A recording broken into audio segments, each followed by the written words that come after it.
কেন কিছু মানুষ কঠোর পরিশ্রম করেও জীবনে একই জায়গায় আটকে থাকে, অথচ অন্যদের দেখলে মনে হয় সাফল্য যেন তাদের পেছনে ছুটছে? এটা কি শুধুই ভাগ্য, নাকি আমাদের কাজের পদ্ধতির মধ্যেই কোনো বড়সড় গড়মিল আছে? প্রশ্নটা একদম আজকের বাস্তবতার কেন্দ্রে।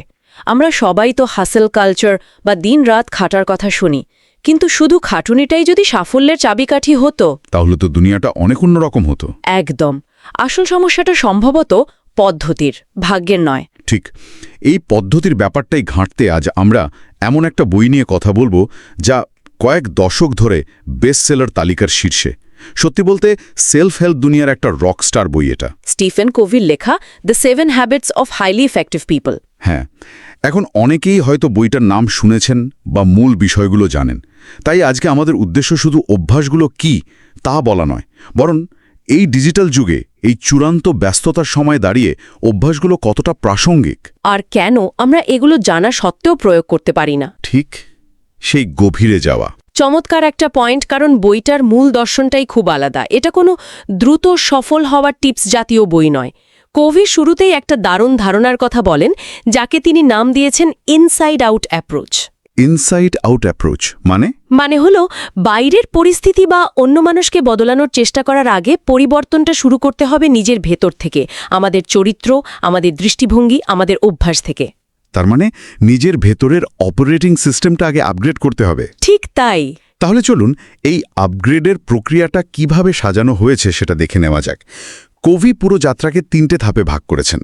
প্রথমটা হলো প্রাইভেট ভিক্টরি বা ব্যক্তিগত জয়, যেখানে লড়াইটা নিজের সাথে। এরপর আসে পাবলিক ভিক্টরি বা সামাজিক জয়, কারণ আমরা তো একা একা সফল হতে পারি না, অন্যদের সাথে মিলেমিশে কাজ করার দক্ষতা এখানে জরুরি। আর সবশেষে এই জয়গুলো ধরে রাখার জন্য দরকার রিনিউয়াল বা নিজেকে নিয়মিত ধার দেওয়া।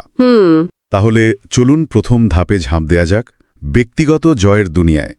এর প্রথম অভ্যাসটাই হলো বি প্রোঅ্যাক্টিভ বা দায়িত্বশীল হন। আমরা সবাই তো প্রোঅ্যাক্টিভ হতে চাই, কিন্তু দিনের শেষে দেখা যায় পরিস্থিতির শিকার হয়ে গেছি। হ্যাঁ, ট্রাফিক জ্যামের কারণে মেজাজ খারাপ, বসের কথায় মন খারাপ। এই চক্রটা ভাঙার উপায় কি? কোভি এখানে প্রোঅ্যাক্টিভ এবং রিঅ্যাক্টিভ এই দুই ধরনের মানুষের মধ্যে একটা পরিষ্কার দাগ টেনেছেন। রিঅ্যাক্টিভ মানুষ পরিস্থিতির দ্বারা নিয়ন্ত্রিত হয়। আচ্ছা। তাদের ভালো থাকা, মন্দ থাকা সবকিছু বাইরের ঘটনার ওপর নির্ভরশীল। তাদের ভাষার মধ্যেও এর ছাপ পাওয়া যায়, যেমন আমার কিছুই করার নেই বা ওরা যদি এমন না করত। আর প্রোঅ্যাক্টিভ মানুষ? অন্যদিকে প্রোঅ্যাক্টিভ মানুষরা বোঝে যে কোনো ঘটনার পর প্রতিক্রিয়া জানানোর মাঝখানে একটা ছোট্ট জায়গা আছে, আর সেই জায়গাটা হলো বেছে নেওয়ার স্বাধীনতা। বাইরের পরিস্থিতি যাই হোক, আমি কিভাবে সাড়া দেব সেই সিদ্ধান্তটা আমার। একদম। তারা সমস্যার জন্য অভিযোগ না করে সমাধানের দিকে মনোযোগ দেয়। তবে এখানে একটা চ্যালেঞ্জ আছে, তাই না? প্রোঅ্যাক্টিভ হওয়ার মানে তো এই নয় যে জীবনে কোনো সমস্যাই আসবে না। না, বিলকুলই না। এর আসল অর্থ হলো আপনার মনোযোগটা কোথায় থাকবে সেটা ঠিক করা। কবি বলেন, আমাদের সবারই একটা সার্কেল অফ কনসার্ন বা চিন্তার বৃত্ত আছে, যেখানে আবহাওয়া, রাজনীতি, অন্যের আচরণের মতো অনেক কিছু থাকে যা আমাদের নিয়ন্ত্রণে নেই। ঠিক। আর এর ভেতরেই একটা ছোট বৃত্ত হল সার্কেল অফ ইনফ্লুয়েন্স বা প্রভাবের বৃত্ত, যেখানে আমাদের স্বাস্থ্য, আমাদের দক্ষতা, আমাদের সিদ্ধান্তগুলো থাকে। রিঅ্যাক্টিভ মানুষরা তাদের সব শক্তি ওই চিন্তার বৃত্তে খরচ করে, আর প্রোঅ্যাক্টিভরা তাদের প্রভাবের বৃত্তে কাজ করে, যা তারা সত্যি বদলাতে পারে। এটা একটা দারুণ ফ্রেমওয়ার্ক। অর্থাৎ যে জিনিসটা আমি বদলাতে পারবো না সেটা নিয়ে ভেবে শক্তি নষ্ট না করে যা আমার হাতে আছে সেটার ওপর কাজ করা। বেশ, ধরা যাক আমি আমার জীবনের দায়িত্ব নিলাম। এরপর দ্বিতীয় অভ্যাস হলো begin with the end in mind বা শেষটা ভেবে শুরু করুন।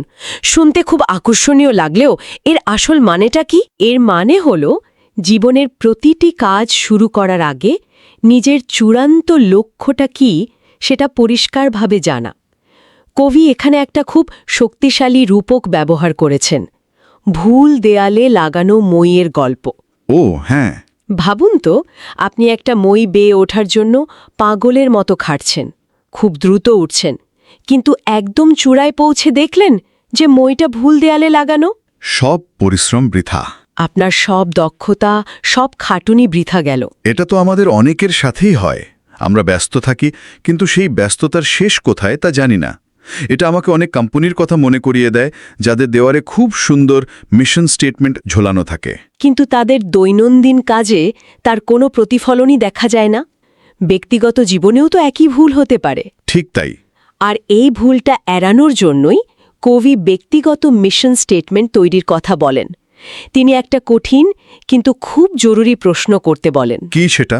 ভাবুন, আপনার মৃত্যুর পর আপনার স্মরণসভায় আপনার প্রিয়জনেরা আপনার সম্পর্কে কি বলুক তা আপনি চান?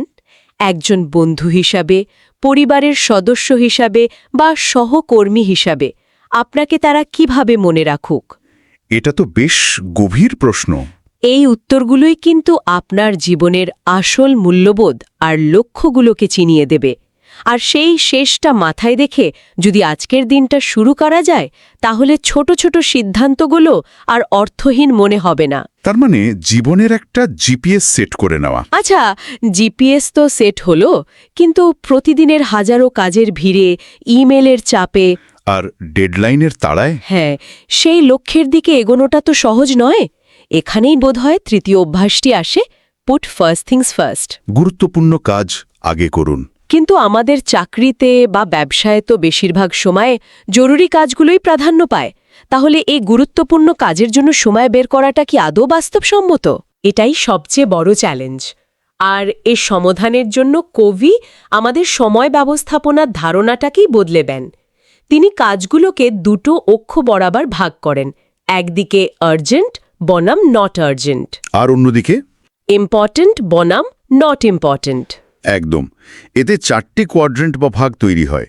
বেশিরভাগ মানুষ তাদের সময় কাটায় কোয়াড্রেন্ট 1-এ, মানে জরুরি ও গুরুত্বপূর্ণ কাজ, যেমন সংকট, ডেডলাইন, এবং কোয়াড্রেন্ট 3-এ, মানে জরুরি কিন্তু গুরুত্বহীন, যেমন ধরুন বেশিরভাগ মিটিং বা অপ্রয়োজনীয় ইমেল। ঠিক। আর আমরা ক্লান্ত হয়ে গেলে সময় নষ্ট করি কোয়াড্রেন্ট 4-এ। জরুরিও নয়, গুরুত্বপূর্ণ নয়, যেমন অতিরিক্ত সোশ্যাল মিডিয়া স্ক্রোলিং। একদম। কিন্তু সফল ব্যক্তিরা সচেতনভাবে তাদের সময় কাটান কোয়াড্রেন্ট 2-এ, অর্থাৎ গুরুত্বপূর্ণ কিন্তু জরুরি নয় এমন কাজে। যেমন ভবিষ্যতের জন্য পরিকল্পনা করা, নতুন কিছু শেখা, সম্পর্ক তৈরি করা বা স্বাস্থ্যের যত্ন নেওয়া। এই কাজগুলো জরুরি নয় বলে আমরা এগুলোকে ক্রমাগত পিছিয়ে দিই। কিন্তু দীর্ঘমেয়াদে সাফল্য আসে ইমিনো এই কাজগুলো থেকেই। এটা অনেকটা আগুন লাগার পর নেভানোর জন্য দৌড়াদৌড়ি না করে আগুন যাতে না লাগে সেই ব্যবস্থা নেবার মতো। দারুণ উপমা। আমি ব্যক্তিগতভাবে এই ফাঁদে অনেকবার পড়েছি। সারা সপ্তাহ ইমেলের উত্তর দিয়ে আর ছোটখাটো মিটিং করে কাটিয়ে দিয়েছি, আর শুক্রবার বিকেলে মনে হয়েছে আসল কাজটাই তো করা হলো না। তার মানে নিজেকে গুছিয়ে নেওয়ার এই 3টি অভ্যাস, প্রোঅ্যাক্টিভ হওয়া, জীবনের লক্ষ্য জানা এবং কাজকে অগ্রাধিকার দেওয়া, এই দিয়ে আমরা ব্যক্তিগত জয় অর্জন করতে পারি। কিন্তু মানুষ তো একা চলতে পারে না। নিজের ঘর গোছানোর পর বাইরের জগতের সাথে, অর্থাৎ অন্য মানুষের সাথে সম্পর্ক উন্নত করার উপায় কি? আর এখানেই আমরা প্রবেশ করছি দ্বিতীয় ধাপে, পাবলিক ভিক্টরি। ঠিক, কারণ আমাদের সাফল্য অনেকটাই নির্ভর করে অন্যদের সাথে কার্যকরভাবে কাজ করার ক্ষমতার ওপর। আর এই সামাজিক জয়ের প্রথম এবং বইয়ের চতুর্থ অভ্যাসটি হল থিঙ্ক উইন উইন।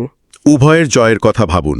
হ্যাঁ, এটা শুনতে খুব ভালো লাগে, কিন্তু বাস্তব জীবনে, বিশেষ করে ব্যবসায়িক আলোচনায়, এটা কি একটু বেশি আদর্শবাদী কথা নয়? যেখানে একজনের লাভ মানে আরেকজনের ক্ষতি, সেখানে এই মানসিকতা কিভাবে কাজ করবে? খুব ভালো একটা প্রশ্ন। কবি বলছেন উইন উইন কোনো কৌশল নয়, এটা একটা সামগ্রিক দর্শন।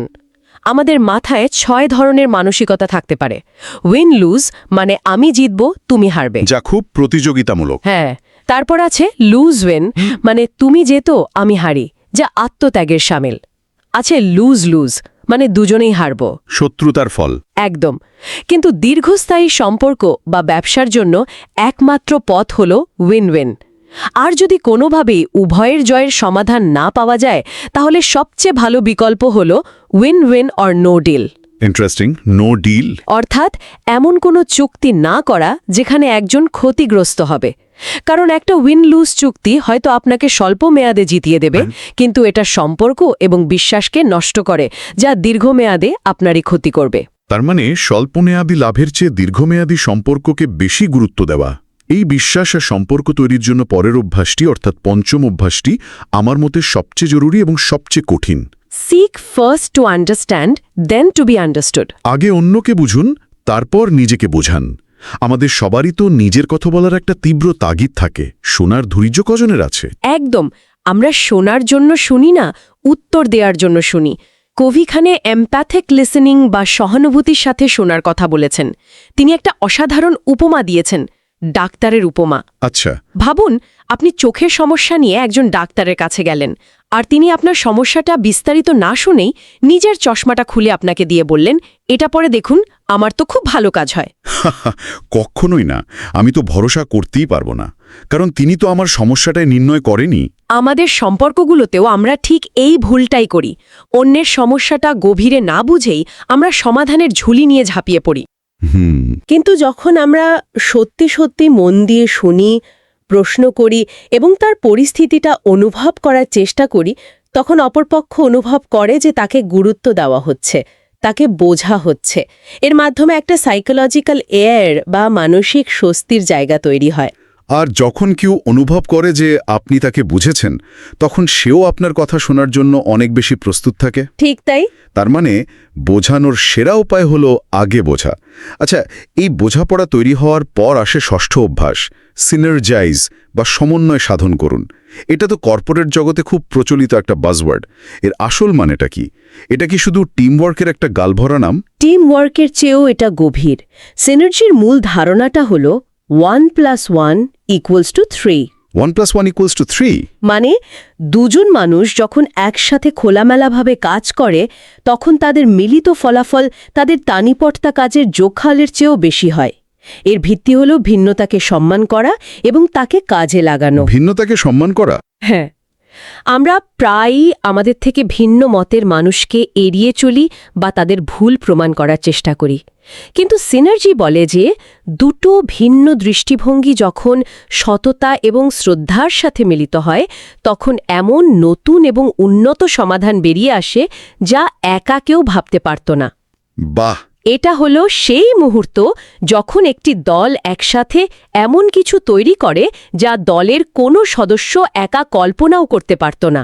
দারুণ! তার মানে ব্যক্তিগত এবং সামাজিক এই 6টি অভ্যাস অনুশীলনের মাধ্যমে একজন মানুষ অত্যন্ত কার্যকর হয়ে উঠতে পারে। কিন্তু এখানেই তো শেষ নয়। এত কিছু করার পর তো এনার্জি থাকবে না। ঠিক। আর এই শক্তি ধরে রাখার জন্যই বোধহয় সপ্তম এবং শেষ অভ্যাসটি শার্পেন দ্য স। কুড়াল ধার দিন। ঠিক তাই। এর পেছনের গল্পটাও খুব মজার। এক কাঠুরে ঘণ্টার পর ঘণ্টা ধরে একটা গাছ কাটার চেষ্টা করছিল, কিন্তু পারছিল না। তার কুড়ালটা ভোঁতা হয়ে গিয়েছিল। একজন পথিক তাকে দেখে বলল, ভাই, একটু বিরতি নিয়ে কুড়ালটা ধার দিয়ে নিলেই তো কাজটা দ্রুত হবে। কাঠুরে রেগে গিয়ে জবাবে বলল, আমার অত সময় নেই, আমি গাছ কাটতে খুব ব্যস্ত। গল্পটা শুনতে বোকার মতো লাগলেও আমরা কিন্তু প্রতিনিয়ত নিজেদের জীবনে এটাই করছি। কাজ, পড়াশোনা বা দায়িত্বের চাপে এতটাই ব্যস্ত থাকি যে নিজের যত্ন নেওয়ার কথা ভুলেই যাই। আমরা ভাবি বিশ্রাম নেওয়া মানে সময় নষ্ট করা। কিন্তু আসল সত্যিটা হলো এটা সময় নষ্ট নয়, এটা হলো বিনিয়োগ। আর কভি যখন এই বইটা লেখেন, তখন তো ডিজিটাল বার্নআউট বা 24/7 কানেক্টিভিটির ধারণাটাই ছিল না। আজকের দিনে আমাদের কুড়াল আগের চেয়ে অনেক দ্রুত ভোঁতা হয়ে যায়। আর এই কুড়াল ধার দেওয়ার জন্য কবি 4টি দিকের কথা বলেছেন, যা আমাদের জীবনের 4টি মূল স্তম্ভ। প্রথমটি হল শারীরিক বা ফিজিক্যাল, মানে নিয়মিত ব্যায়াম, সঠিক খাদ্যাভ্যাস এবং পর্যাপ্ত ঘুম। আমাদের শরীরটাই তো আমাদের মূল যন্ত্র। একদম। দ্বিতীয়টি হল মানসিক বা মেন্টাল, বই পড়া, নতুন কিছু শেখা বা এমন কিছু করা যা আমাদের চিন্তার জগৎকে সচল রাখে। তৃতীয়টি হল আধ্যাত্মিক বা স্পিরিচুয়াল। এটা হতে পারে প্রার্থনা, মেডিটেশন, প্রকৃতির সান্নিধ্যে সময় কাটানো বা শিল্প সাহিত্য উপভোগ করা। এর মূল উদ্দেশ্য হল নিজের ভেতরের সত্তার সাথে সংযোগ স্থাপন করা। এবং চতুর্থটি হল সামাজিক আবেগিক বা সোশ্যাল ইমোশনাল। পরিবার, বন্ধু এবং সহকর্মীদের সাথে অর্থপূর্ণ সম্পর্ক বজায় রাখা। এই 4টি দিকের নিয়মিত যত্ন নেওয়াই হল নিজেকে সতেজ রাখা। আর সবচেয়ে গুরুত্বপূর্ণ বিষয় হল এই সপ্তম অভ্যাসটি বাকি 6টি অভ্যাসকে শক্তি যোগায়। ঠিক, একটা ক্লান্ত শরীর বা অবসাদগ্রস্ত মন নিয়ে প্রোঅ্যাক্টিভ হওয়া প্রায় অসম্ভব। একদম, এটা একটা সম্পূর্ণ চক্র, ব্যক্তিগত জয় থেকে সামাজিক জয়, এবং তারপর নবায়নের মাধ্যমে সেই জয়গুলোকে টিকিয়ে রাখা এবং আরও উন্নত করা। তাহলে আমাদের আজকের এই গভীর আলোচনার পর এটা পরিষ্কার যে স্টিফেন কোভির এই 7টি অভ্যাস আসলে বিচ্ছিন্ন কোনো টিপস নয়, বরং একটি সামগ্রিক জীবন দর্শন। এটা কোনো কিছু বাইরে থেকে আরোপ করার কথা বলে না, বরং ভেতর থেকে চরিত্রকে শক্তিশালী করার একটা প্রক্রিয়া। আর শ্রোতাদের জন্য একটা কথা যোগ করতে চাই, এই অভ্যাসগুলো একদিনে তৈরি হয় না, এটা একটা জীবনব্যাপী অনুশীলন। অবশ্যই 7টি অভ্যাস একসাথে শুরু করতে গেলে হয়তো কঠিন মনে হতে পারে, তাই যে কোনো একটি দিয়ে শুরু করা যেতে পারে। আর আমার মতে শুরু করার জন্য সেরা অভ্যাসটি হল প্রথমটি, বি প্রোঅ্যাক্টিভ। নিজের জীবনের দায়িত্ব নেওয়া। হ্যাঁ, কারণ যখন কেউ এটা পুরোপুরি মেনে নেয় যে তার জীবনের রিমোট কন্ট্রোল তার নিজের হাতে, তখনই বাকি অভ্যাসগুলো অনুশীলন করার আসল দরজাটা খুলে যায়। আলোচনার শেষে আমি শ্রোতাদের জন্য একটি ভাবনা রেখে যেতে চাই। কোনো প্রশ্ন নয়, বরং নিজের জন্য একটি মুহূর্তের আত্মজিজ্ঞাসা। এই যে 7টি অভ্যাসের কথা আমরা শুনলাম, এর মধ্যে কোনো একটি অভ্যাস এই মুহূর্তে আপনার ব্যক্তিগত বা পেশাগত জীবনে সবচেয়ে বড় পরিবর্তন আনতে পারে বলে মনে হচ্ছে? এবং সেই অভ্যাসটি নিজের জীবনে প্রয়োগ করার জন্য সবচেয়ে ছোট, সবচেয়ে সহজ কোন প্রথম পদক্ষেপটি আজই নেওয়া যেতে পারে? শুধু ভাবার জন্য নয়, বরং কাজটা শুরু করার জন্য, কারণ আসল পরিবর্তনটা তো সেখানেই লুকিয়ে আছে।